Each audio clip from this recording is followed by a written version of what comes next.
Oh, hey guys, welcome to another video.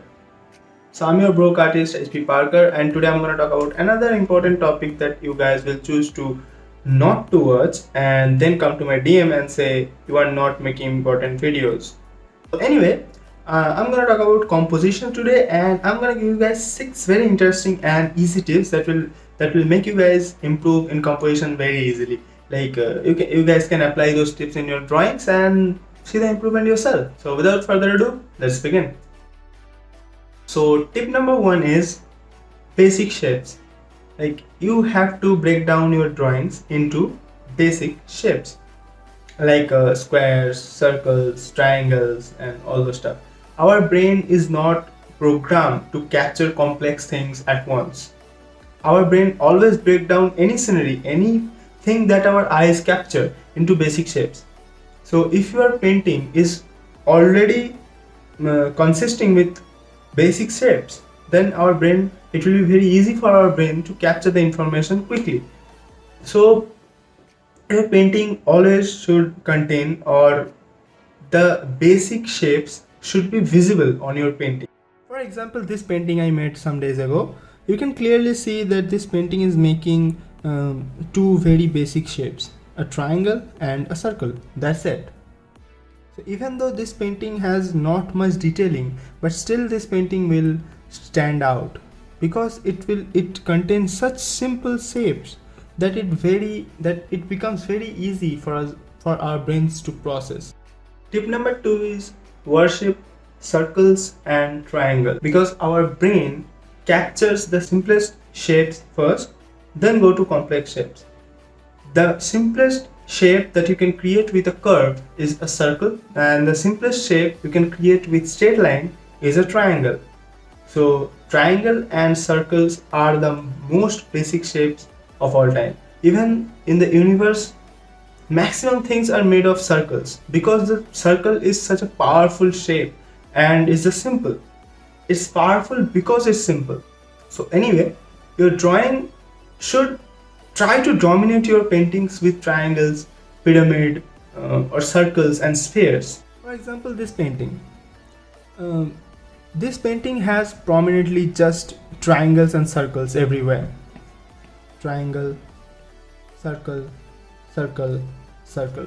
So the three most significant elements in these paintings are just triangles and circles. That's why it stand out so much. Tip number 3 is the magic of through line.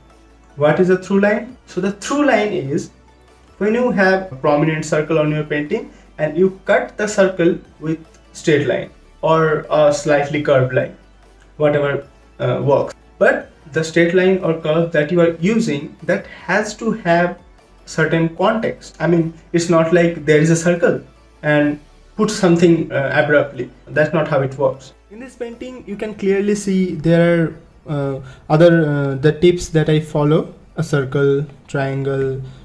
But you can also see there are two circles, a smaller one and a bigger one, and I am cutting the bigger circle with this line. For some reason this works, I don't know how, but this creates a very significant jump in your quality of your painting. So try this out. But I have a context here. I have a katana, or whatever this type of swords are called, with huge handle, but I have a context. So don't put stuff without context, okay? Tip number 4 is the magic of Z. Now this Z is not the alphabet Z, okay? This Z is more like a shape, and don't search these methods on Google because there's nothing there, because I made this all up, okay? So if you search the magic of Z in painting, there's nothing is gonna pop up on your computer screen. I'm going to tell you that. Anyway, so this Z is this type of shape, like this, zigzag motion, okay? And it can work also in spring motion, like this. The flow is like this or this or this, okay? So in this Mikasa's painting, you can definitely see what I'm talking about here. The Z's, like she has a scarf that he wears always, that Erin gave her. I make a Z with the scarf. Also the blood, I could just make the blood like this. It flows like this, but I chose to make it like this. A spring type of formation, like this. So try out this Z's and S's, but with context, always with context. Tip number 5 is symmetry is overrated. Like right now there is not much art pieces that you can see like totally symmetrical, except graphic design cases. But most of the artists try to break the rule of symmetry, because like if you take a simple thing and put a twist on it, you are not making it complex. There is a difference. You are not making it complex, you are just making it something different. You are putting a little twist. If a girl is standing like that, that's simple. But instead of make her stand like this, you can go like this. So just a subtle movement like this to this, that makes a huge impact.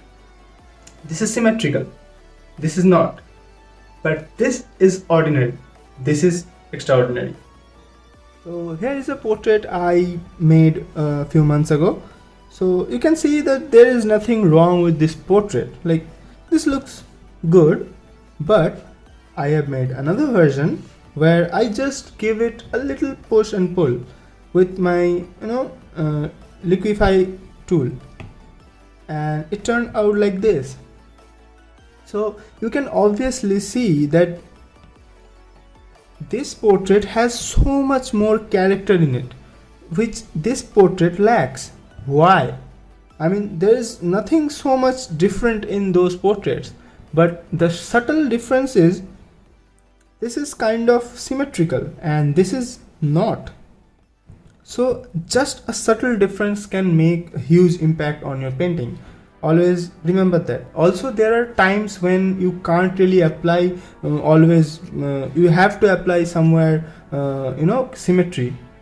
So don't unnecessarily put asymmetrical bodies. Put symmetrical bodies when you need it. Put asymmetrical bodies when you want to stylize or painting in your style, whatever. Tip number 6 is framing. Let's say you have a character on your canvas and there's a lot of thing going on the painting and your character is not standing out. So you have to frame the character. There are some some methods to frame your character that I'm going to show you guys. So for example, this painting. So there is a lot of thing going on in this painting, like there hand, and so I have to focus on her face. How can I do that? So I have to frame her face. How do I do that? I put a very bright gate just behind her head, so this looks like a frame, her head inside a frame. So our eyes will directly go to her face and focus on that, because I am framing it. Without framing, it will look good, but it will be a little confusing for our eyes or our brain to capture that. Okay, so always frame your characters. You can see in this picture also there are not really much thing going on, but still I chose to frame her head with this circle. And also you can see in this picture also, there are also I framed her head. I framed her head with this circle. So these are framing techniques that you can do however you like. And finally, the tip number 7 is our famous or infamous, whatever you call it, the rule of third. How rule of third works, I can bet that most of you know how rule of third works, but still I'm gonna show you guys with an example. If you take your canvas and divide that canvas like this, these points are called the thirds, or even these lines. these two lines, or this box, or this box, this point or this point, this line and this line, this box. So these areas are called the thirds. Most importantly, these points. Most importantly. So why it is important? Because when you are making a very cinematic piece or piece with anything, you have to send the data to your brain where to focus. Our brain, for some reason, by default focus on these areas of a canvas. This point, this point, this point and this point. So you should always place the most important part of the painting in those points. Like, let me show you. Like this painting. Sorry. Take this painting for example. If I divide this canvas in like this, so you can clearly see that my face is in this third, okay, and her hand is this third. So my two most important part of this painting, her face and her hand, where the magic is going, are clearly occupying 2/3, this third and this third. That's why it is catching our brain's attention so fast.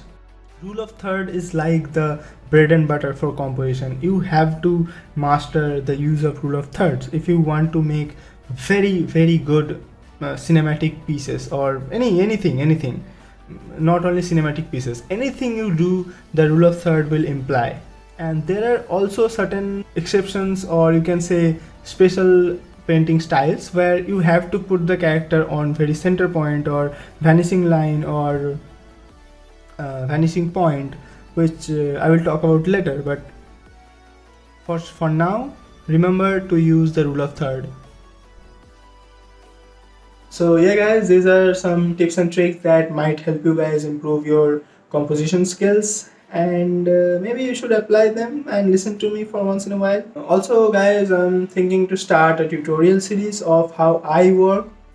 I'm not going to talk about how other works or how generally paintings are made, but I'm just solely going to teach you guys how I do, how I paint, and how my process from start to finish, step by step.